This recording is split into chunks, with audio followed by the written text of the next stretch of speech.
திருச்சிற்றம்பலம். தினமொரு மந்திரம். திருமந்திரம். திருமூல தேவநாயனார் அருளி செய்த திருமந்திரம் பாடல் மற்றும் அதன் விளக்கமும். இன்று பாடல் 14. கடந்து நின்றான் கமலம் மலர் ஆதி, கடந்து நின்றான் கடல் வண்ணம் மாயன், கடந்து நின்றான் அவர்க்கு அப்புறமீசன், கடந்து நின்றான் எங்கும் கண்டு நின்றானே. எதனையும் கண்காணிக்கின்றவன் சிவன், சுவாதிஷ்டான மலரிலுள்ள பிரம்மனையும், மணிப்பூரகத்திலுள்ள விஷ்ணுவையும், அநாகத சக்கரத்திலுள்ள ருத்ரனையும் கடந்து சிரசின் மேல் சகசிரதலத்தில் நின்று எங்கும் கண்காணித்துக் கொண்டுள்ளான் இறைவன்.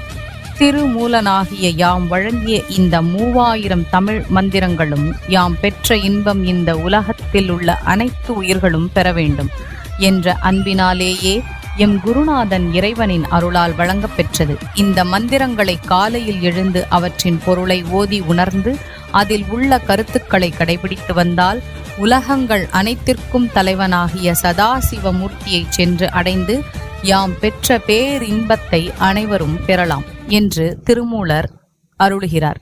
உயிர்கள் அனைத்தும் இறைவனை உணர்ந்து வீடு பேறு அடைய வேண்டும் என்கின்ற அன்பினால் யாம் உயிர்களுக்கு வைத்த பேரின்ப பரிசு இந்த திருமந்திரம் நூலாகும். இந்த நூலில் உள்ள 3000 பாடல்களில் யாம் வழங்கி இருப்பது இறைவனை அடைந்து முக்தி பெறும் வழிகளும், அதன் முடிவில் இறைவனோடு என்றும் கலந்திருக்கும் பேர் இன்பத்தின் விளக்கங்களும் ஆகும்.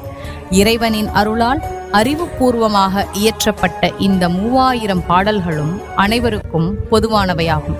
இந்த 3000 பாடல்களையும் தமது சிந்தையில் வைத்து அவற்றின் பொருள் உணர்ந்து போற்றி வருபவர்களுக்கு அனைத்து விதமான சிறப்புகளையும் கொடுக்கும் என்றும் திருமூல தேவநாயனார் அருளியுள்ளார். திருமூல தேவநாயனார் இந்த 3000 பதிகங்களையும் முடிக்க எடுத்துக்கொண்ட கால அளவு ஒவ்வொரு பதிகத்திற்கும் ஒவ்வொரு வருடமாக 3000 வருடங்கள் இந்த பதிகங்களை இயற்றியுள்ளார். திருச்சிற்றம்பலம். இந்த திருமந்திரத்தினை ஓத குருவருளும் திருவருளும் துணை நிற்கும். நல்லது நடக்கும், நல்லதே நடக்கும். ஆனந்தமாய் இருப்போம் நண்பர்களே. திருமூல தேவநாயனார் திருவடிகள் போற்றிட்டு